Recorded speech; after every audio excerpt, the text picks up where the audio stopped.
이제 우리가 어떤 정책을 할 때는 이제 반대하는 사람이 있지 않습니까? 이해관계가 있으니까.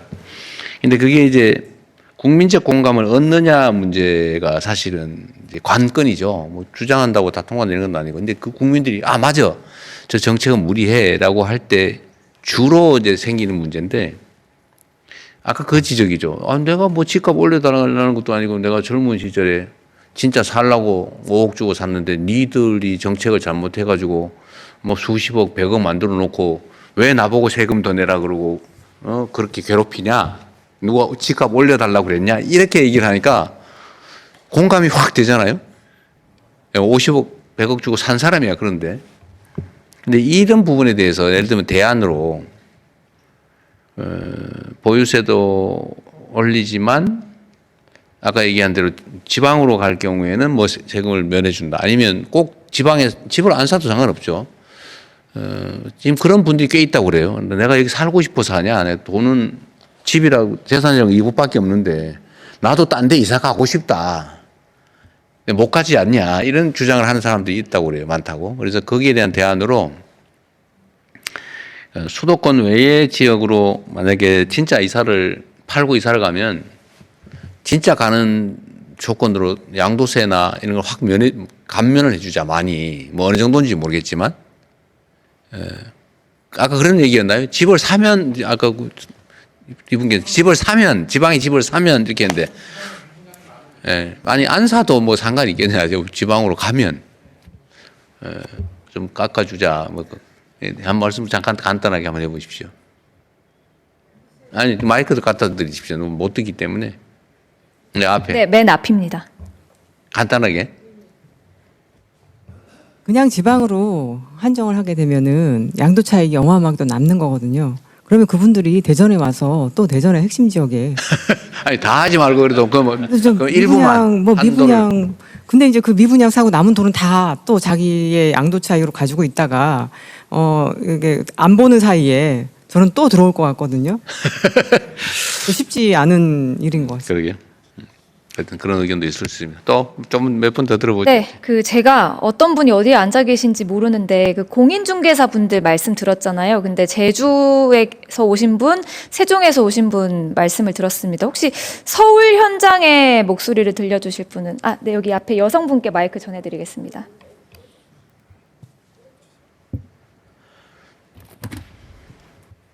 네, 안녕하세요.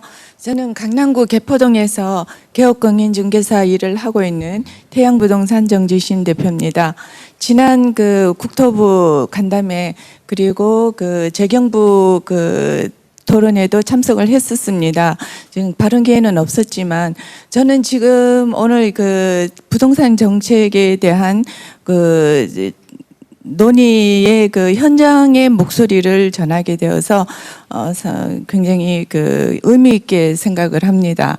저는 23년간 부동산 현장에서 많은 고객들을 접하면서 현장에서 어떤 그 이런 정책들이 제시가 됐을 때 그 정책 의도와 달리 어떻게 받아들여지고 어떤 결과로 이어지는지를 현장으로 말씀을 생생하게 전해드리고 싶었습니다. 네, 간단하게 해주시면 좋겠어요. 네.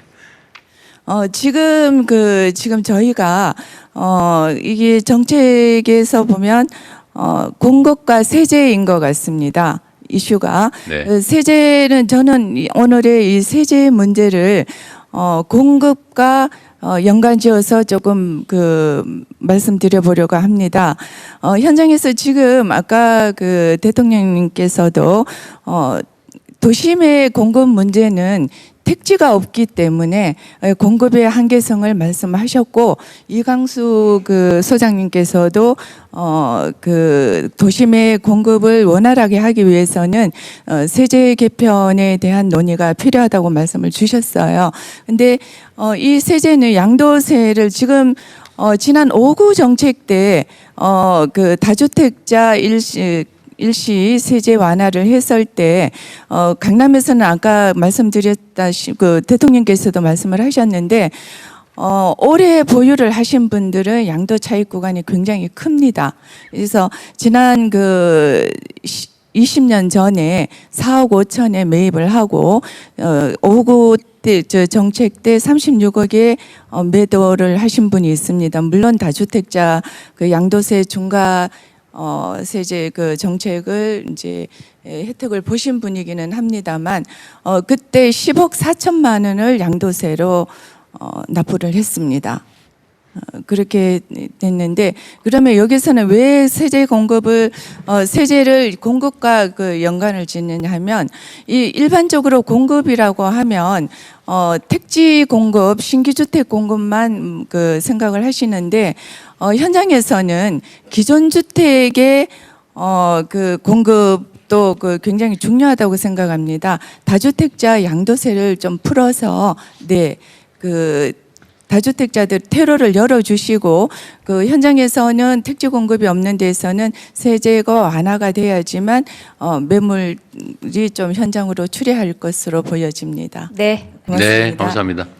그 저희가 한 시간이 또 허가됐죠. 예정했던 종료 시간이 1시간 지났거든요.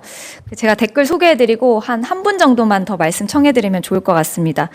먼저 그 박인수 R4G님이 종부세 주택 수로 과세하고 고가 주택 가격은 전국 평균 가격의 5배 주택 가격을 기준으로 결정해야 하며 초고가 주택은 10배 기준으로 해야 한다. 지방으로 이전을 우대하기 위해서는 3억 이하 지방주택은 세제 혜택을 주어야 한다라는 의견 주셨고요. 감자 8210님이 보유세는 지속적 일률적으로 해야 된다. 20억, 30억이 문제가 아니다. 서울에서 살다 은퇴하여 보유세 부담되면 지방으로 가는 방향으로 해야 주거의 순환이 된다. 서울이 발전하고 경쟁력 있는 국제적 도시가 되려면 흑수저 젊은이들이 서울 거주에 부담이 없어야 한다. 라는 의견 주셨습니다. 그리고 마지막으로 최후종결자님이 최우정들 이름 무서운데.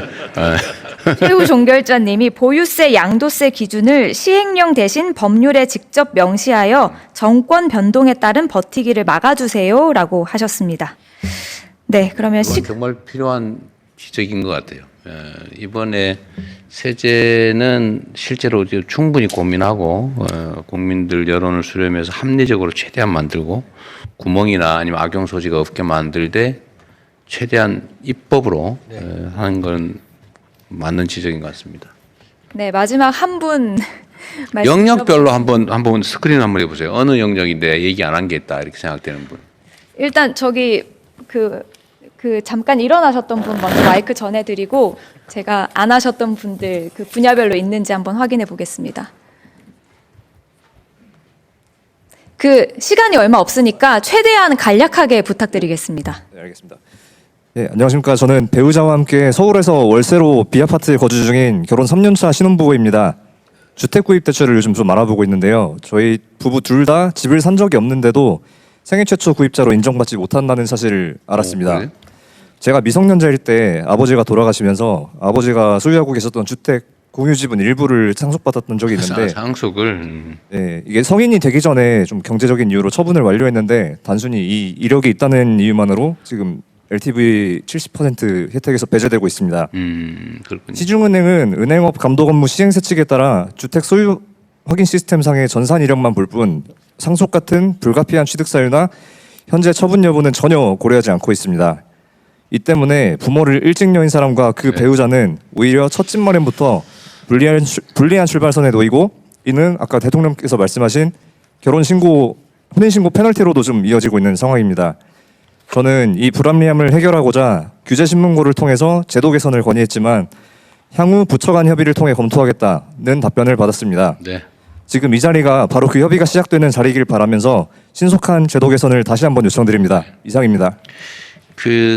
저런 문제는 저것 때문에 규정을 전체를 뜯어보시기는 어렵고 이런 사례들이 꽤 있을 거거든요. 우리가 일정한 기준을 정하는데 그 예외적인 상황이 매우 부당한 경우. 근데 이런 경우는 거기에 맞춰서 제도를 다시 고치려면 너무 어려워서 지금 저런 일이 벌어지는데 전체적으로 예를 들면 총리님도 한번 고민해 주시면 좋겠는데요.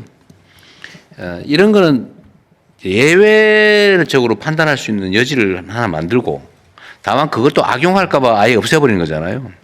이런 경우는 일종의 위원회, 시민위원회 이런 형태를 도입해 가지고 거기서 심사해서 결정할 수 있게 해주면 좋을 것 같아요. 근데 그런 여지들을 다 열어놓는 거죠. 예를 들면 일괄적으로 좀 하든지 사실 저런 경우는 제도를 고칠 거냐를 다 고민하고 있을 거거든요. 이거 당연히 결론이 안 나죠. 누구도 말 못하죠. 대통령이 시켜서 고치면 모르겠는데 못 고칩니다. 예, 그럼 요건 그런 예외적으로 구제할 수 있는 시스템을 좀 만들어주면 좋겠어요. 모든 영역에 이런 문제가 있습니다. 어떤 제도를 만들면 아니 너무 부당한 결과가 되는 극히 예외적인 경우 이런 경우는 구제를 해줘야 되거든요. 근데 구제할 길을 열어주면 좋겠습니다. 저희가 고민 한번 해볼게요. 이건 뭐 다른 영역에도 꽤 많이 있는 문제들입니다. 좋은 지적 감사드리고요. 네. 저희가 학계 전문가, 언론, 협회, 업계, 인플루언서, 카페, 시민단체, 일반 이렇게 나뉘어져 있는데 다 하시긴 하셨습니다. 알겠어요.